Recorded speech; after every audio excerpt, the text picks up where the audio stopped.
So I have more or less a 24-hour what's called care package. So half of that is paid by London Borough of Islington, half of it is paid for by the Independent Living Fund.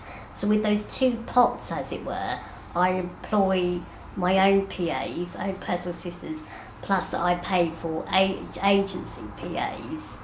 So that's what I do with my ILF money.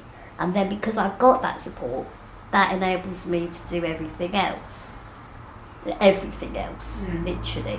They do everything that I can't physically do for myself. So it's like all aspects of personal care, like the washing, dressing, going to the loo, cooking, cleaning, driving me in my van, coming out, shopping with me, just, walking with me on the pavements so I don't go off the edge of the curb or get squished by people, all that really.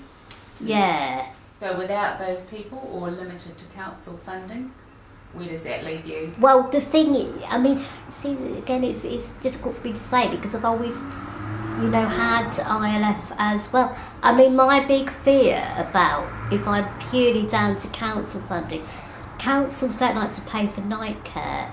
That's my big worry. So I might still get the day hours, but they would, they won't want anybody sleeping over, which means I can't go to the loo, I can't get out if there's a fire, all the rest of it. So you'd just be left there? So I would just be left in bed, yeah.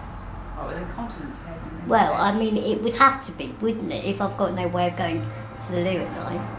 By the time I got there was this great big, there was 100 people sitting outside the chamber, as it were, because there just wasn't enough room in the court for all the wheelies. The next day was just a totally different contrast, because I went back the next day, and I think there was only me and a couple of others that went back the next day, and that was when the other side got to do their bit, and it was very, very difficult, just having to sit there and listen to what was being said when things aren't true. Not in the real world. It was things like, their barrister was saying about the expert assessments done by social services. No. There was really not much expertise going on at all.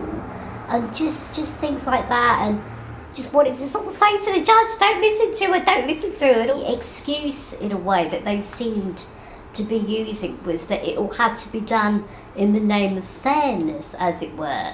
Because it was almost like they were saying, it's not fair that some of you get special treatment, you think you're so special. And all this bit, it really kind of just came across like that. And if I had my way, it would be open to everybody, there would be decent money put into it. And that's the thing, because then it takes the pressure off local authorities. Because actually the ILF do have the expertise, because they've got the knowledge, because as we know, they've been doing it for 25 years. And it would just make it better for everybody all round, because then the social care pot could go, further for other people. I read, in the end, heard the decision through Facebook, and it was just awful. I cried, because it was like all that effort that people had gone to, and then just another brick wall. So it was just horrible, actually. When we were speaking last time, we were talking about why the government is doing this. Do you have any updated views on that? At the time we were saying...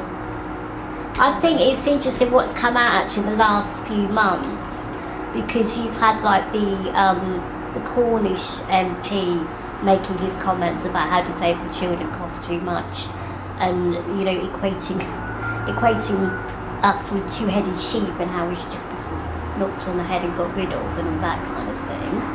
So that's come out, so that's interesting. So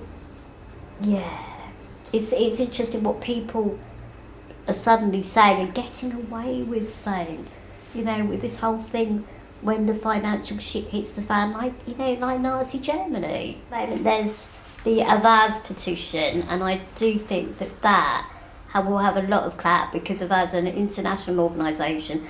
There's signatures coming in from all over the world, So if nothing else, we can shame this government. Because this is the thing, isn't it? UK is supposed to be a leader you know, in services and equality for disabled people and all the rest of it. But actually, we're being shafted.